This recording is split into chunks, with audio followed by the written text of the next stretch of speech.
This week, Michael was forced to take me to a party. I got some cake, but then we totally lost our heads when we watched Hereditary. Welcome back to How Did You Miss This? The podcast where we sacrifice our time to the dark gods of cinema. I'm Evan Toller-Hickey, and with me as always, Michael Hansen and Chris Deshane. And today we are continuing our month of Scaretober with 2018's freaky scary movie, Hereditary. This has been called often now one of the scariest movies ever made. Maybe taking the crown from The Exorcist. I've seen this movie after a lot of people told me it was the scariest movie they'd ever seen. But Michael and Chris, you two missed this, and I'm curious how. Well, I actually never heard of this. Honestly, like I'd never really heard of it at all. And even as we started to watch it, I was like, wait, who's in it? Who's the cast? And I was blown away who they managed to get into the lead role. So this was a complete sleeper for me. And a little bit of a spoiler, I'm really glad we watched it. But no, I had not heard anything about it before getting into it. Chris, how about you? Yeah, I didn't see this when it came out. I came to this when I saw Midsommar when it was on Netflix. And it was one of those movies that was popping up a lot. And then I looked up and I was like, okay, I'll give this a watch. Gave that a watch. And I was super duper impressed by that. That's the Ari Aster's second film. And so when I looked it up and I then read some stuff about Hereditary being the super scary movie, and I was gung-ho to go watch it. But I decided, for the goodness of us all, that I wanted to save this bad boy for the podcast. So I've been holding off for a good 8 or 9 months on watching this movie so that my genuine first reaction could be with the two of you. So I've kind of been holding off, despite my enthusiasm for seeing it, until I could get it on record as being official with the both of you. So, yeah, I mean, hey, we should have done a group watch so we could have held hands and jumped together, I guess. Evan, you've seen this, but like, is this something that is, a mainstay for you? Something that you've seen regularly? Well, no, because like you, Chris, I came to Hereditary kind of backwards in the Ari Aster filmography. I had seen Midsommar and went like, oh, this is really good. Like, this is interesting and it's weird and it has something to say and it's something I haven't seen in a long time. I won't say haven't seen before because, I've seen Wicker Man and that really gets into this kind of similar folk horror vein. But a bunch of people, I feel like it may have been last year around Halloween, were like, Hereditary is the scariest movie I've ever seen. Have you seen it? And I was like, no. And I think about 4 or 5 people within the space of a couple of weeks were like, I can't believe you haven't seen Hereditary. You love horror movies. It is really, really scary. And so I watched it. And yeah, I concur. This is a legitimately scary movie. Legitimately scary movie. And I think the fascinating thing about this is, Ari Aster is kind of known for making movies that just give you no hope. And every moment that you spend hoping for something, it is drained away from you. I actually even tracked down a few of his shorts that he made, which even in film school were similarly kind of just absolutely hopeless, I guess. Ultimately, he's the Thanos of the film world. It's inevitable. He just snaps away any hope you have of having a happy ending. But that's ultimately how he wound up getting to Hereditary. That's his first feature. He'd made some shorts. He made some in film school, and then he made some for A24, which is one of those up and coming film studios. Though at this point, they've won a Best Picture, so I don't know that I can say they're up and coming so much anymore. Is so much here, I guess. But he'd made some shorts for them, and then graduated into making a full-on feature-length picture, and this is Hereditary. So he'd originally pitched this idea as a family drama, but when he was pitching it, like, there's the script and everything, but he didn't lean into horror because he was essentially done, I'll say, with horror movies, right? You kind of know what you're going to get from a lot of these. And he really wanted to lean on the like family drama, grief, passing on things to the next generation kind of angle of this script. And that was where he took, a lot of his personal inspiration for this movie from, is more on that human side of this kind of horror equation rather than on the horror side with people involved. Yeah, I mean, it's interesting when an A24 logo pops up on screen. I always get a bit excited because I know it's going to be weird. Yeah. And so, at the beginning of this pops up A24. I'm like, okay, so this is probably going to be relatively low budget. It's going to be interesting. And yeah, I mean, he shot this for about $10 million. I think it was filmed entirely in Utah, and or certainly the locations were, and they are stark and interesting. And speaking of interesting, the cast that he gets, Toni Collette, Gabriel Byrne, Alex Wolff, Ann Dowd, and then this comes out early June 8th, 2018, and $10 million budget, $83 million at the box office. So just an all-out hit for A24. In fact, it was their biggest film until Everything Everywhere All at Once. This comes out to really strong critical reviews as well. So like Rolling Stone is like basically praises Toni Collette's performance, saying that it is like the performance of the career. She takes us inside a breakdown in flesh and spirit and shatters what's left of our nerves. New York Times says watching the movie sometimes through your fingers is an ordeal of the best kind. The really big thing that happens is Martin Scorsese notices this film, and then he helps promote Ari Aster's next film, which is Midsommar, which really sort of cemented him as this rising star in this subgenre, let's call it, of elevated horror. And I think that all of that kind of bears out in the Rotten Tomatoes score, 90%. Interestingly enough, 7.3 on IMDb. So again, like with Us, we get this kind of disparity between the Rotten Tomatoes score and the IMDb score, because this is not an easy movie to watch. This is even at times a complicated movie and difficult movie to watch. So I've got to ask, Michael, are you happy that you watched this movie? I am really, really glad I watched this, because I would never have noticed this. I wouldn't have picked up on this movie in a million years. So like, this forced me to watch it, and I'm really glad I did. So there was so much about this, like so many surprises, from cinematography, music, acting, the writing, the different plot twists. So no, I'm super glad I watched it. That might not add up to this being my favorite movie of all time, but I am super glad I watched it. How about you, Chris?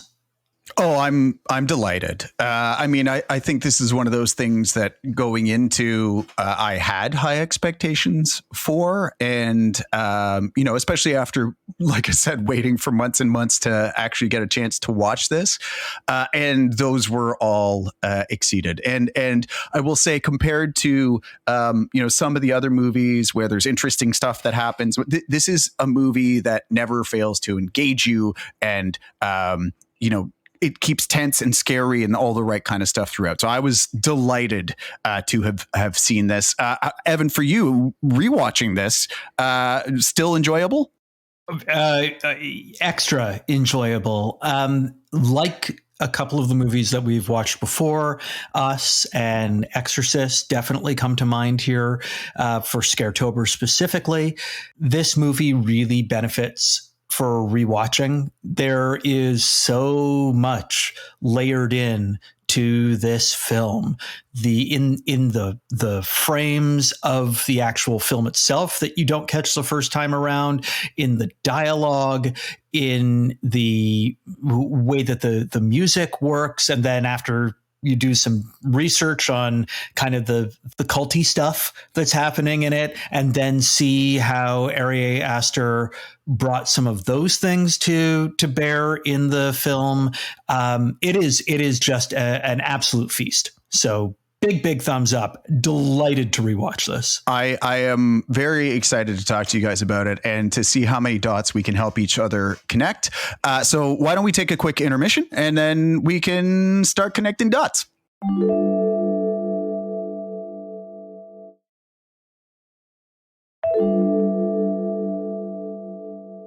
Well, for those of you listening, spoilers ahead. I don't want to ruin anything if you have not seen this movie. And this is definitely a movie that I think is probably best seen without having anything spoiled for you. It's certainly more fun. But if you're going to be listening to us talk about it, here it comes. So this movie takes place after the death of Annie's mother. Annie and her family begin to experience increasingly disturbing events. And as these events start to take a psychological toll on the family, it starts to emerge that there seems to be a malevolent purpose behind everything that's going on. So on a lot of these movies that we've watched for Scaretober, we've talked a lot about the pacing.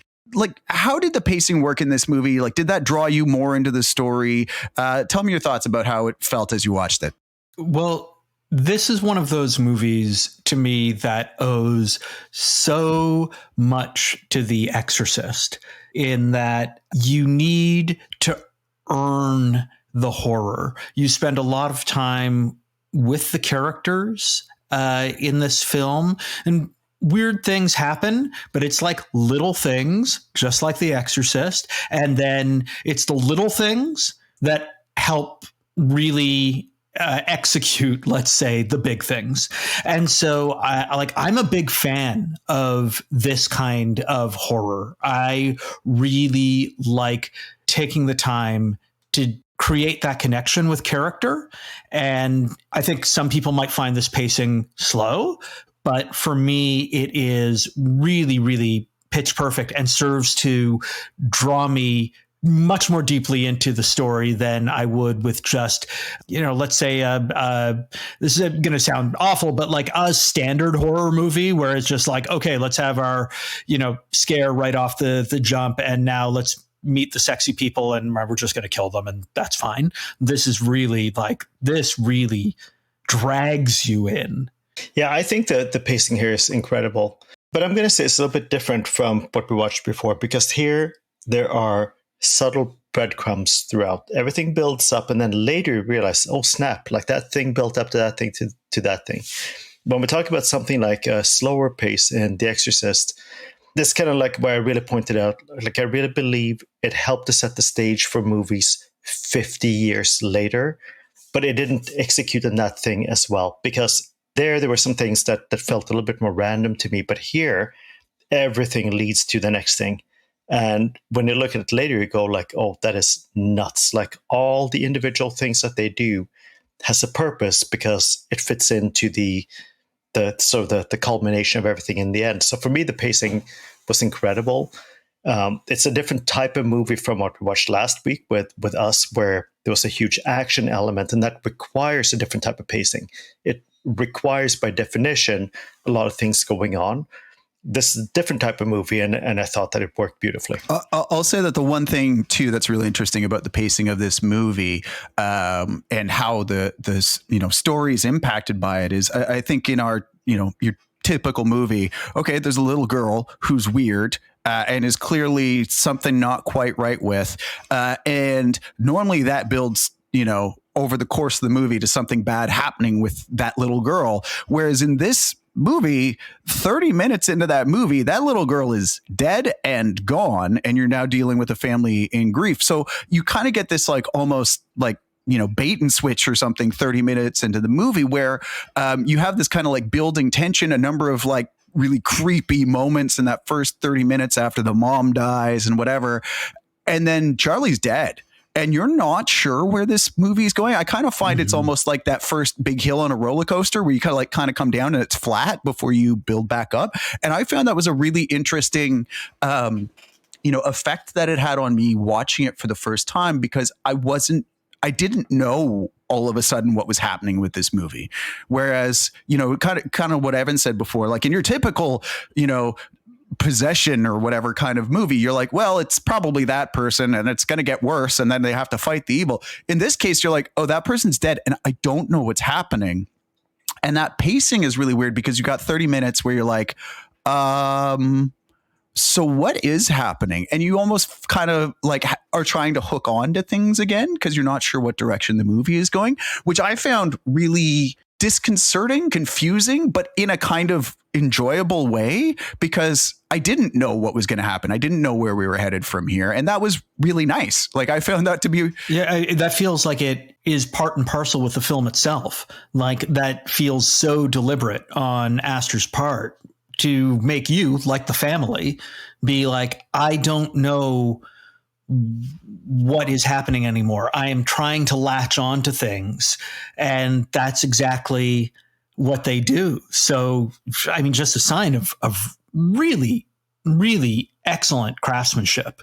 Well, and that's a great point, Evan, because I mean, Ari Aster, when he talked about his intention for this movie, he talked about it as wanting to make a conspiracy movie, but told from the perspective of the people being conspired against.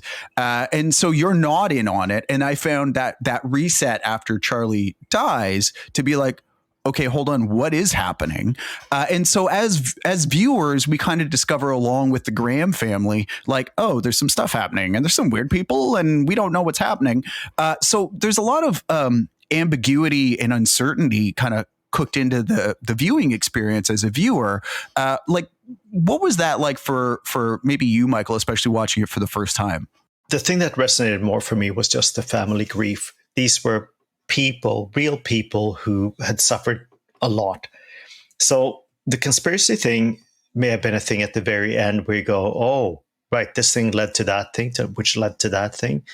But what I really liked was that before he kind of made it into a horror movie, because that was another thing that he talked about. He originally wrote it as a pure family drama, family grief story, and then found the horror angle. Like that is probably what I connected to more. And I think more to the rewatching point, these are things that you can see later and go like, oh yeah, you can see how everyone were manipulated at each stage to lead to something else. And I think it's incredibly powerful in a second watching. But my first one, just the family drama, family relationships, that's what really connected to me. Yeah, I think you're absolutely right, Michael. It's like you said earlier on, that there are all these breadcrumbs. And, to Chris's point, you've got this sort of ambiguity and uncertainty. And yet, when you do a rewatch of this film, because of these breadcrumbs, you realize that everything is absolutely inevitable, which is kind of heartbreaking, but also like as a writer, I'm so in awe of just like the clockwork of this, just the machinery of this movie, the story machine is so beautifully constructed. It is exquisite. It is a beautiful little Swiss watch that terrifies you when it goes off. Yeah, it's the worst cuckoo clock ever. Yeah, I mean, I think there's something about, to your point, Michael, the first time you watch this movie, it's not to unravel a mystery because, you have those performances and you have that grief and those things that you can relate to in people. But I found at the end of the first watching, there's still a lot I didn't understand, because of that, like, whoa, what just happened? Hold on. Where did we just wind up? And especially, through that last kind of act, that last third where you're like, whoa, this is really building up a head of steam. But I really didn't mind the uncertainty or the kind of the like, oh, I've definitely missed a lot of stuff in this movie, because I loved that feeling of being like, oh, this has been happening the whole time and I've missed it. And even if I go back and rewatch this, I feel like there's a whole world that was happening around this movie that makes perfect sense, but maybe I'll just never see. Like I felt like this plot against them was so complete and thorough. and I got that at the end of the first watching, and I didn't mind not understanding it. Then I went back and rewatched it a bunch just to fill it in. Right. I think this is an incredibly important point. Like when we've talked in the past about like a movie that benefits from rewatching, there's a fine balance between maybe you didn't get that much of it the first time versus later it builds versus no, you get a full fill the first time and then later you go like, oh snap, there was all this stuff going on. This, I think, is in the category of the latter, to say this was entirely fulfilling the first watch. And then I can see just like finding more and more things, which is very different from like, oh, no, you have to watch it 8 times and then it'll all be revealed to you. It's like that seems like a lot of investment. Yeah. This, I think, is all there at the first viewing, and you go like, oh, this is incredible. And then there's even more to dig into. Yeah, I found this was never a movie that failed to entertain me for the sake of making a point or having something interesting to do, or like, it was like there might be interesting stuff or having a point, but I was never not entertained in the most scary, awful way possible. So I think, to exactly what you're saying there, Michael, about like what keeps you interested in the first thing. Like, I mean, especially Toni Collette's performance gets called out in this, and I'm curious how the performances here helped you both connect to the characters, engage with the narrative, keep you interested and engaged throughout this movie as you go through these roller coasters of kind of grief with the family. And this is such an interesting case study as a film, because it is basically like a chamber piece. There are not a lot of characters, really. There are some crowd scenes, but really, like, aside from some of the horror stuff, like this could be a play, like, and still be with four characters, 5 characters, exactly, and still be so effective. Like, so incredibly effective. I wouldn't be surprised if someday there's like Hereditary opening in the West End of London kind of thing. Come see the show. But the thing that I find so extraordinary about these performances, one, I mean, they are all so good and have a lot of range and are so believable, but also they are so separate.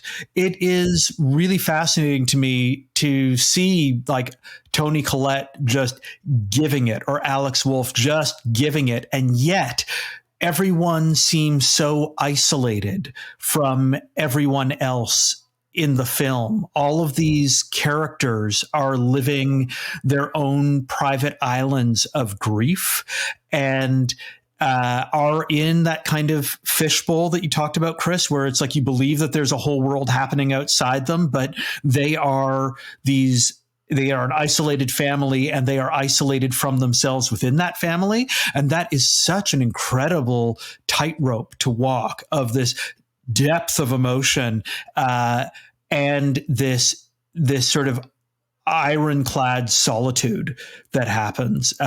So, I mean, I'm so impressed by that. Yeah, I really respect movies that don't spoon feed you things, because there's a lot of things that kind of come out as you watch it. So in the beginning, they're very restrained. They don't say a lot. They don't act a lot of emotion. And then little by little, you understand why, like what they've gone through when the mother, the Toni Collette character, talks about her sleepwalking the first time in the most rational. Yeah. Oh, here's the thing that happened. And I can't believe why they still hold it against me type of thing. Like, there's so much that just kind of like, whoa, okay. So now I understand where so much of this comes from. So when they have the big blow up at one of the dinner tables after this horrible incident, it's like, okay, this all makes sense. And Gabriel Byrne's acting up to that point has been so restrained and maybe not like with that much, range. All of a sudden it's like, okay, now I get you as a character and everything that you've gone through. And I think that just adds so much to all the actors, everything that they do and what they put into it. Yeah. I saw an interview with Ari Aster talking about getting Toni Collette and explaining to her what he needed. And he was like, I was just asking for somebody to go full kamikaze on this performance. And I like, that is definitely the sense that you get of just like, there can't have been much fuel left in the tank at the end of a day of filming for most of these folks. Like, she definitely leaves it there. And I think the amazing part of a number of her scenes are where she has to do, you know, like a sudden 180 pivot, like when she becomes possessed by Charlie and is suddenly Charlie in the middle of that seance, or when she, you know, watches her husband burn to death and then suddenly is possessed again. Mm-hmm. And it's just those moments where she has to turn 180. You know, the grief that underlies all of this, I think she plays up really well. I will also say, like, you know, Alex Wolff, I find Peter, the character, to be hair-pullingly frustrating, but like Alex Wolff, you mean a 16-year or 17-year-old boy? Yeah, a totally like disinterested teenager. Yeah, but like his performance, especially when you hear what was going on, again, like leaving it all out on the table. The scene where he gets possessed in the class and smashes his face against the desk. He was saying to Ari Aster, like, I want to actually break my nose in this scene. And Ari Aster was like, whoa. Oh, chill out, dude. You don't need to do that. We'll pad the desk. Like, we're going to pad the desk. You can smash your face, but we're going to pad the desk. But they only padded part of the desk, and he missed, and he actually dislocated his jaw in that scene where he smashes it. So when he's like flying backwards and like, and all smashed up, like he actually dislocated his jaw from smashing it in. Man. So like just the dedication of all these folks to bring the, you know, bring the pain, both like, you know, literal in terms of physical performances, but also, you know, the emotional trauma that seems to underlie all this is just, I don't know. I found a lot. And also kudos to like Ann Dowd for being Ann Dowd, because she's great in everything. And I think the perfect choice for that, you know, evildoer on the side. You know, now I have a interesting flashback, because Evan's reaction about like his, my view of that was a little bit like, should I be sadder and more upset about what Chris just said, which is exactly what the mom character said. What Andy says at the beginning. Yeah. You feel whatever you need to feel, Michael. Right. Like that. Yes, that was upsetting that he got hurt. And Evan's reaction was a little bit more human. So there you go. Good example. Okay. So you're Gabriel Byrne in this. Okay. Or maybe Charlie. But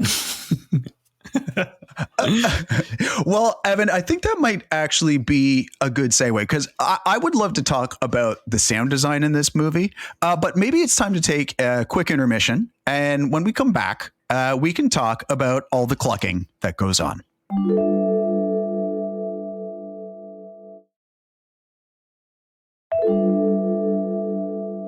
So, amusing story that I heard about all the clucks in this movie. Apparently, a number of movie theaters, when folks would come to rewatch this movie, had to ask people to not cluck throughout the movie.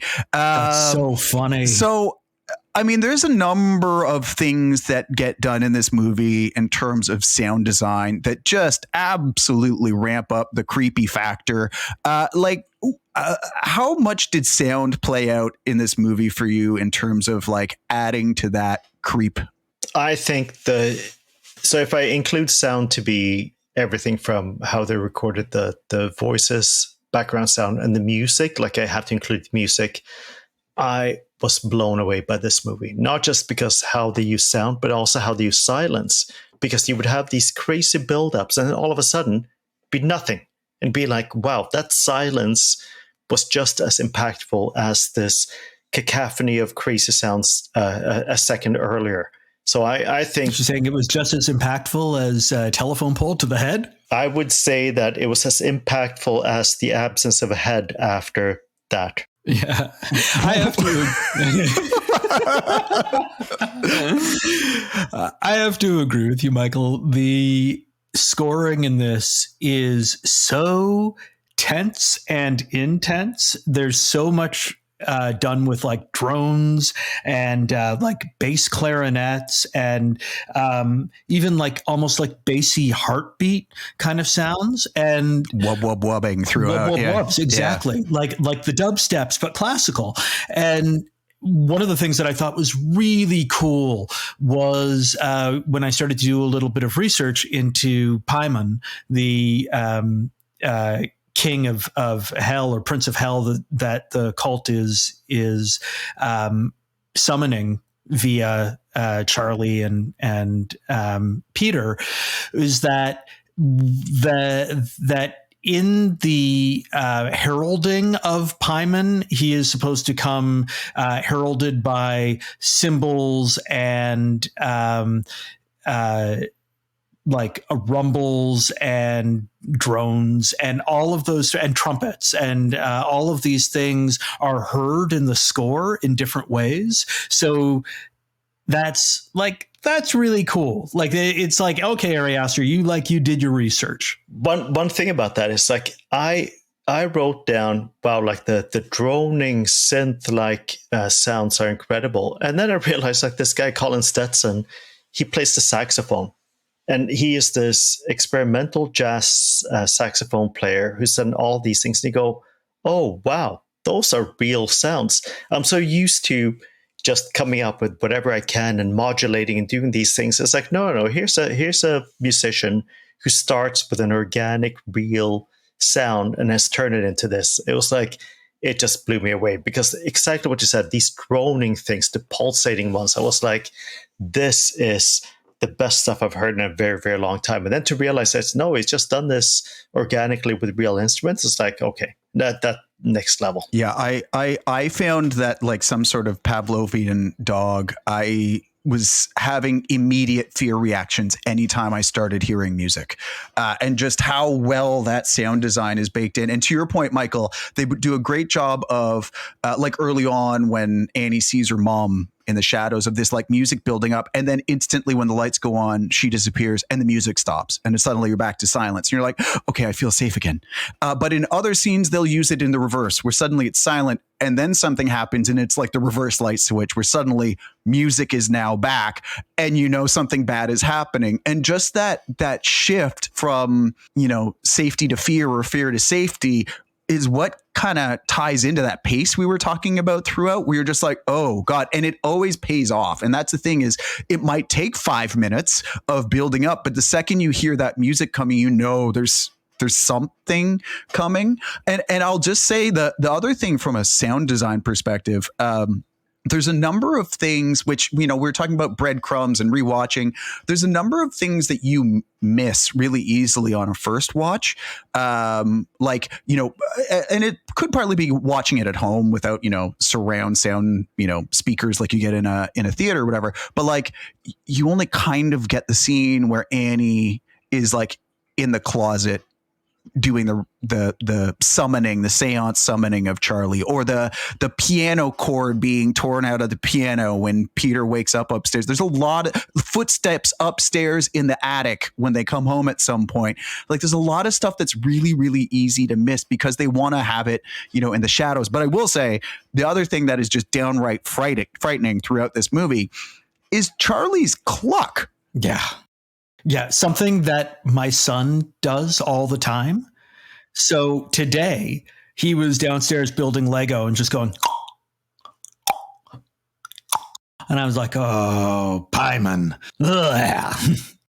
Yeah, it is somehow one of those really, I don't know how that little like cluck thing becomes so frightening, and yet it is so incredibly effective. And it's also such a really great connect the dots thing between that malevolent presence now being present again when suddenly it comes back. And like, it's just such an effective use of sound design, not only to be frightening, but to connect the dots narratively to other things going on. Yeah, it's percussive too, which is what makes it jarring. Jarring, exactly. But it's interesting because what you said earlier about traditional horror movies, you would think, oh, because it's this one person, therefore this person must be the malevolent thing. Here, I didn't actually think that there was a malevolent intent, because there's nothing to kind of like clue me to that. You instead just go like, I don't know what the heck is going on. And then at the end you go, oh snap. Like there are all these things that kind of come together. But as I was watching it, I never thought there was a malevolent intent. I just thought this is creepy as heck, and I don't know what is going on. Yeah, and I think maybe this is a good opportunity to segue too in terms of the cinematography and that same tying in of, do you catch that malevolence on the first pass? What do you notice about this film from, the way it's filmed in terms of building that creepiness and evil into the movie?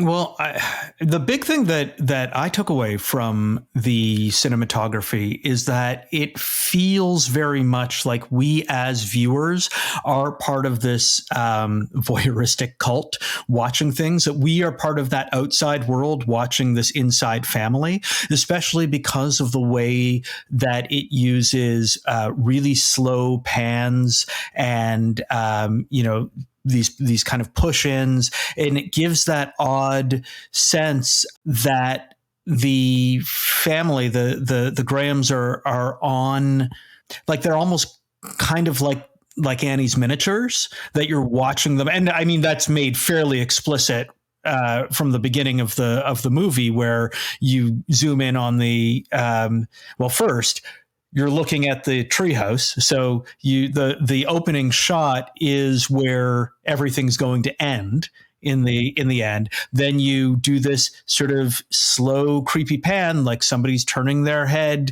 kind of ghost-like, over to the model of the house, push in on Peter's room, and then you actually have Gabriel Byrne walk into the room. So you have this sense of being complicit in the voyeurism that is happening, the gaze that is happening, and that these people are kind of on a stage and are these weird little miniatures. They're being manipulated on stage, right? They're being manipulated. Yeah. Exactly.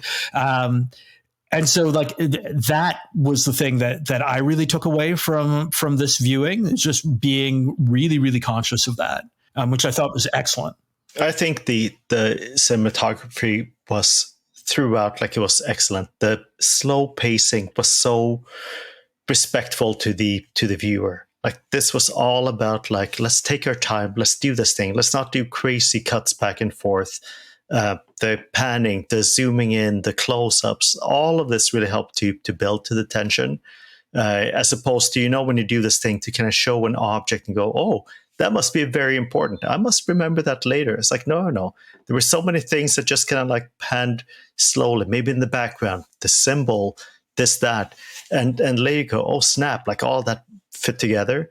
I really, really admired and enjoyed the slow pacing of camera movement, sideways panning, zooming. Like, I just thought it was brilliant. And yet you still have those percussive accents, let's call them, kind of the equivalents of like Charlie's Clucks, of like some of my absolute favorite shots in this movie, where it's like you see the house at night and then like snap, and it's like somebody just popped the lights on and it's nothing's moved, but now it's daytime. Or and you see that with Peter going from like a table to class or things like that. These percussive jumps are so freaking good. Couldn't agree more, because that is why it works, because you've had 90% of the movie is slow paced, gradual, and then all of a sudden, boom, there it is. Whether it's like him driving in the car and you hear the clock, or like something, exactly like you said, that's what makes it so powerful, because it's like, up to this point we haven't had that, and all of a sudden it is so disturbing and so jarring. Well, and it's the visual equivalent of what we talked about with the music, right? Where the music shows up all of a sudden and you are afraid. He does the same thing with light and dark, right? And in the same way that Annie flicks that light switch on in the beginning and the scary mom apparition goes away and the scary music goes away. To your point, Evan, it's that kind of sudden, like those match cuts where it's like, all right, house in the day, house at night. The difference that you notice, especially on a rewatch, is how much stuff is lurking in the shadows, right? Oh God, yes. Exactly, right? And so you just, in that same way, when you get those like light switch match cuts of, to your point, like Peter in the day to suddenly Peter at school, you're like, oh, like something isn't going to go right here because we just had one of those, right? And so you have that same kind of I don't know, like I just, something in the back of your brain is like, something's coming again. And especially if you hear those other elements tie in, just the way those cuts and the way the darkness is used in a number of these scenes to hide things or like obscure things just out of frame or things like that, where you're like, okay, it builds on that conspiracy that's happening just out of what I can see. And I'm getting to see more than the family. But to your point, I can feel that manipulation of those folks, those dolls in the dollhouse going on, but I don't know why. Right. And that's for me, the really fun part is, something's bad and you don't know what it's going to be. And it always pays off in a way that is just creepy. So, I mean, we kind of talked about stuff hiding in the dark and, auditory clues of things going on and just all the stuff that's hidden on the first watch. So we've already talked about it a little bit, but like, how much does Hereditary, gain? How much of a better understanding do you get and appreciate this movie on a rewatch? I think it's, that inevitability that really comes down to it. It's, we've talked about these breadcrumbs and you just get a real sense that everything here has been laid out, that a plan is in effect and the machine is going to crush the Grahams. The thing that really, for lack of a better pun, struck me was seeing on the rewatch the symbol of Pyman on the pole that decapitates Charlie. Mm-hmm. And it's just like, oh, okay. So at some point, something like this was going to happen. Like this is preordained. It's like the classics or literature teacher says, like, the murder was commanded by the gods. It's basically, in his sort of lecture on Hercules kind of gives up the whole movie. Like it's like they refuse to look at all the signs that are being handed to them. And yeah, that's what the family does too. So for me, I think this movie is thoroughly satisfying at the first watching. And I think that's a super important thing to tell people, to say, like, this movie stands on its own 2 feet incredibly well. It's a little bit like if you look back at the Sixth Sense movie and you say, well, you look back later and go, the importance of the color red. And you go, oh, look at that. And you can trace it and you can see all these things. Yes, but the first viewing was incredibly powerful. So I think it's the same here to say, this is a thoroughly rewarding experience on its own. If you want to go back later, I think it rewards it, but it's certainly not required to kind of get that first thing, versus some of the other things, maybe some other movies where you kind of only get the full picture if you watch it the second or third time. This, I think, you get a full serving the first time around. Yeah, but Chris, how many naked people did you see in the woods the second time around? Yeah, well, the thing I actually appreciated more. So number one, I think one of the things that I have not said clearly enough is on the first watching, this is a genuinely scary movie. Like, for me, the level of genuinely scary is I watched it at night with the lights off and no one else around. And when I finished, I was checking the dark corners of my house on the way to bed because I thought something was lurking there. Most horror movies for me are like, okay, that was a little tense while I watched it and now it's over. I'm going to go eat some candy and whatever.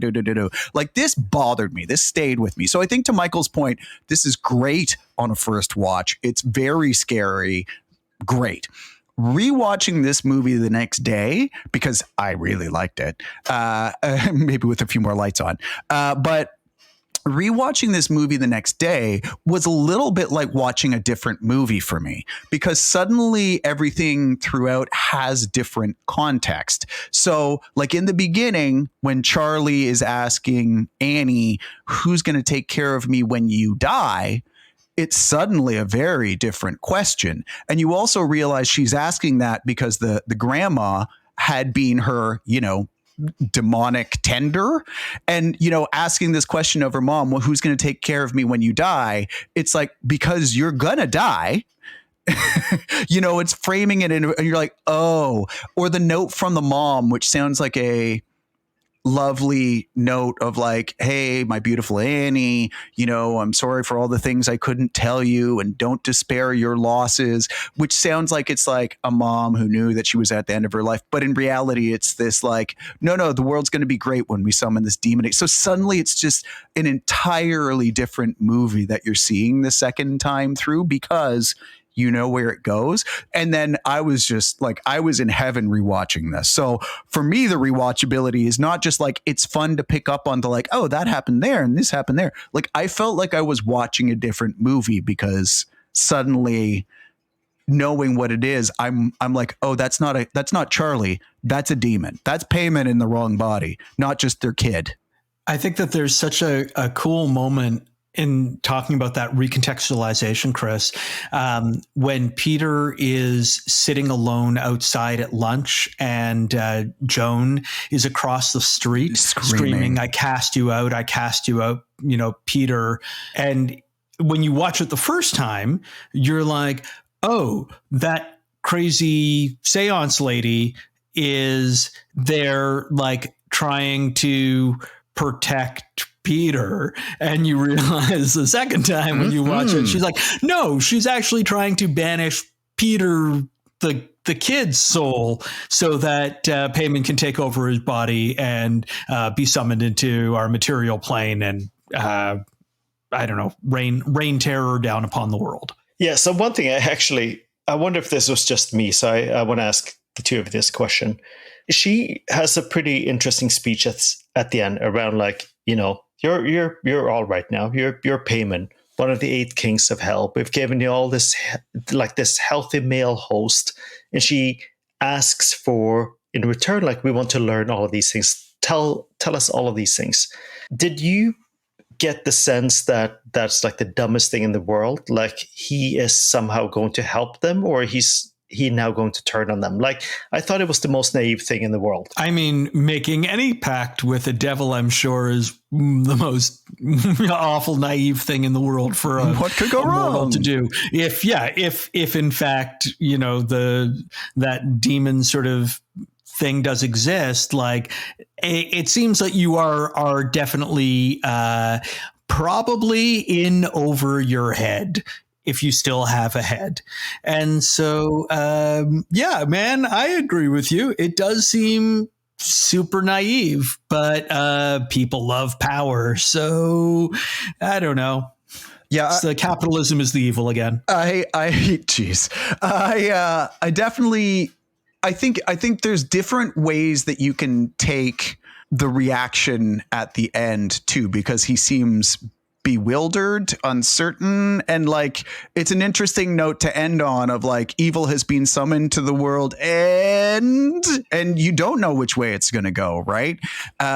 So, and I think for me that's part of the joy of this is like there's no cathartic ending.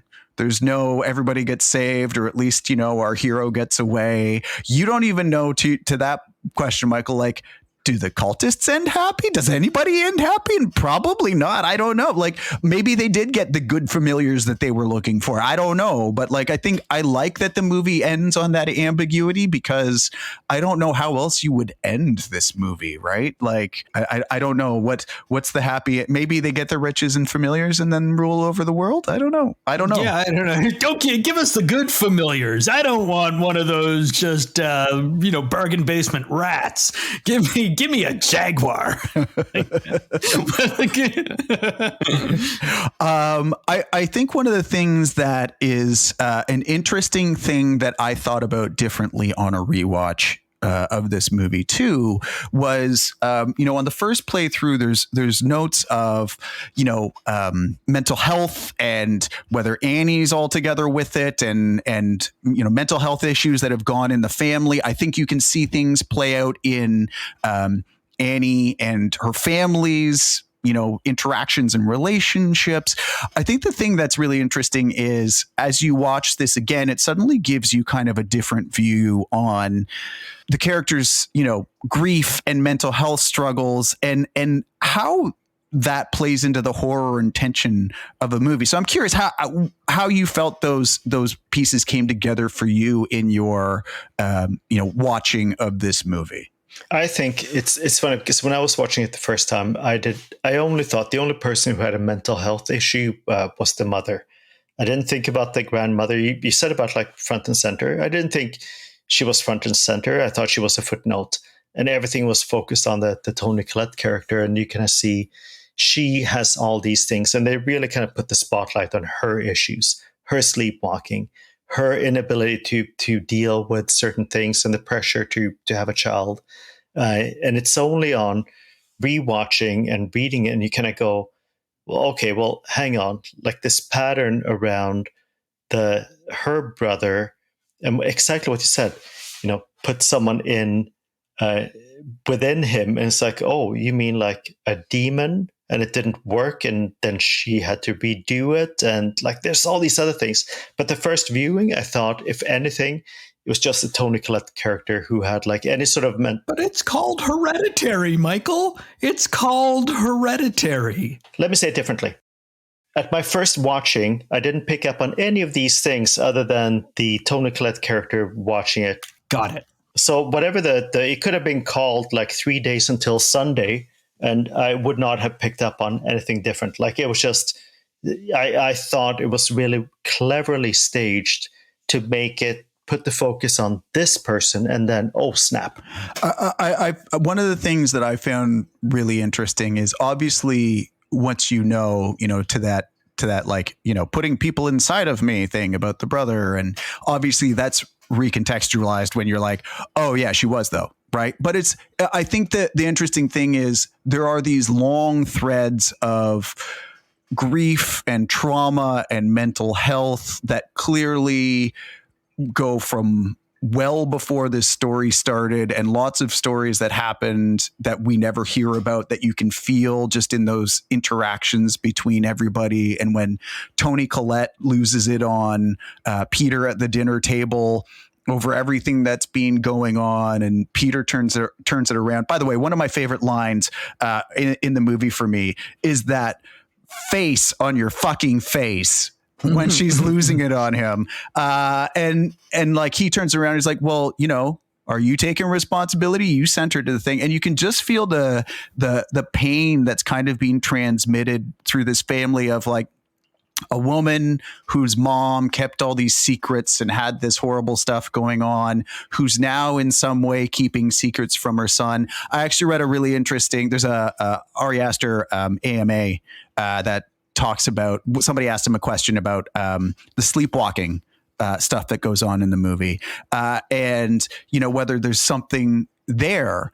And Ari Aster basically talked about like, I love the idea of like divine intervention, that some part of Annie knows that everything going on is wrong, but she's just so unable to deal with it in the waking world and like come to terms with the stuff that she kind of must know is happening, that the only way she could actually try to do anything right was in her sleepwalking.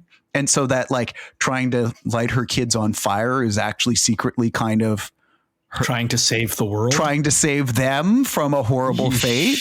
Right. And it's that. And I think that's the thing is, part of his writing this, and he talks about this in some interviews, is the idea of like every time we have these family dramas where there's grief and loss and whatever, it serves as a catalyst for change and improvement. We all kind of end happier. And he's like, but that doesn't happen for everybody. Right. There's generations of trauma that get passed on, and sometimes something happens and it makes it worse for people. And that happens too. And why don't we see that movie? And he's like, now I couldn't make that movie as just a regular drama because good luck getting financing or anybody to go see it, but I could make it as a horror movie. And so it's just that sense of like, yeah, this happens to real people and we never talk about it, and we should talk about it. And also demons possess everyone, so it goes terribly wrong at the end. But I thought it was a really fascinating just lens to put on this of like, it doesn't end okay for everybody. And why don't we talk about that? You know what? One thing that we also don't talk about is playing 6 Degrees of Lost Boys with this film. So yeah, how were we going to get there this week, Evan? Okay, I think I've figured it out. It's a little bit of a stretch, and we actually have to sort of like 6 degrees of Kevin Bacon this. So Lost Boys was directed by Joel Schumacher. I hate the start already, but go on. Okay, yep. Joel Schumacher directed 8mm with Nicolas Cage. Okay. Nicolas Cage was in Pig, which is a fantastic movie that people slept on. And if you missed it, go out and see Pig. It is great. But his co-star in Pig is Alex Wolff, who is in Hereditary. You got there. There we go. Congratulations. Well done. I mean, it's not as easy as all of our previous episodes, but no, it's not directly referenced in the film, and or hey, the lead in that is the dad of the lead in this. Yeah. Well, I think that brings us to perhaps the most important part of the episode, which is just to ask, hey, for folks who haven't seen this movie, would you recommend this? I mean, if you're a horror movie fan, yeah, go watch this movie. This is a scary movie, and this is a very good movie. This is a very, very good piece of cinema. This is a really artistic, well-crafted piece of film. If you like horror movies, or if you just like real movies, go see this movie. So I agree, but with the asterisk to say, horror movies is such a broad genre. It doesn't really, it's not a super helpful one because it can cover like zombie movies. It can cover slasher, this, that. This is a super scary, suspenseful, creepy movie. So if you're into that, like this is one of the best ever. If you like your horror movies to be a little bit more like a monster and things and jump scares, this is a different type of a movie. But like, I think that this is brilliant. I think that anyone who likes the sort of creepy, suspenseful, eerie things, this is you should not miss this. Yeah, I 100% agree. I mean, I will straight up say this is probably my favorite movie that we have watched for, our podcast all along. I really, really, really liked this movie. Sure, there's going to be people who don't like it because it is scary and creepy. I mean, I think that is kind of the nature of horror movies, but like this is one that is, like you said, Michael, it's not scary because stuff jumps out. It's scary because it's upsetting and unnerving and creepy, and like it when you feel like you are being plotted against by the movie and conspired against by the movie because it doesn't twist and turn the way you expect it to. It unsettles you, and that was just a feeling that I really enjoyed, is just not quite knowing where this was going to go, even though it uses, familiar tropes and storylines, possession. And sure, you can go back to like Rosemary's Baby and other sorts of stories that have had similar types of storylines. It definitely stands on those shoulders, like you were saying, Evan, but like it does it different. And that feels good because you don't know what to expect. Most importantly, when are you going to watch this movie again? Probably next year. I've watched it. Twice within span of a year. Not quite Chris's like 3 times within 24 hours, but I'll probably watch this in the next year or so again. I really like this movie. Probably not again, unless an opportunity came up because of a thing. So I was going to make fun of it to say, like, you used the word enjoy. I don't think it means what you think it means. I will not seek this out. I think that this was very powerful. I'm glad I watched it, but it's not a feeling I will seek out again. I would rather try to find it in another movie. But if someone said, "Hey, here's this thing, you want to watch it together?" I'd be like, absolutely. I would want to watch it together because there's so much to talk about after, and that would be the most satisfying thing ever. Yeah, I can tell you that I have rewatched this or watched this 3 times in the last week or so. And I am still interested in watching it because there are so many of those threads of like, who was a cultist? Oh, yeah, those little are there more scenes where the payment light thing happens and stuff happens? Like, there's so many little threads to pull on. I think Ari Aster basically said something along the lines of like, I'm going to put 200 clues into this movie and expect that our audiences are going to pick up on about 30 of them. And I feel like I've still only got to like, I've got 99 clues, but payment ain't one, I guess. So, I mean, I feel like I'm maybe even halfway there. So this is something that I'm excited to revisit before too long. And I think, to your point, Evan, this is going to be something that goes into the, regular catalog for me. When I'm in a mood for a scare and need to turn the lights off, I don't know if it can duplicate it, but this is definitely on a short list of movies for me that were genuinely scary. And again, that genuinely scary for me is it carried over after I finished watching. And that does not happen often for me. Jump scares and whatever aside, this is definitely something that stayed with me. And I am very excited to revisit exactly for the reason why Michael doesn't want to is I enjoy that just creepy crawly feeling that this movie did so well.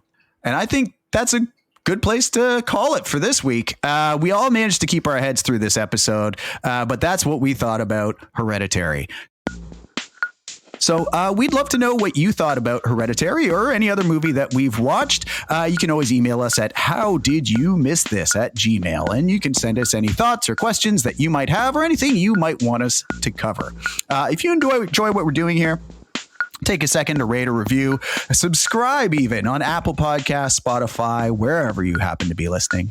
And next week, we'll be back on Halloween when we're going to be wrapping up Scaretober by watching Halloween to see if this classic horror movie lives up to its name or whether it should stay missed. Thanks for listening, and we'll talk to you then. Leave a message at the beep. We'll be right back. Evan, you could make a lot of money selling that voice. Hey, big boy, we'll be right back.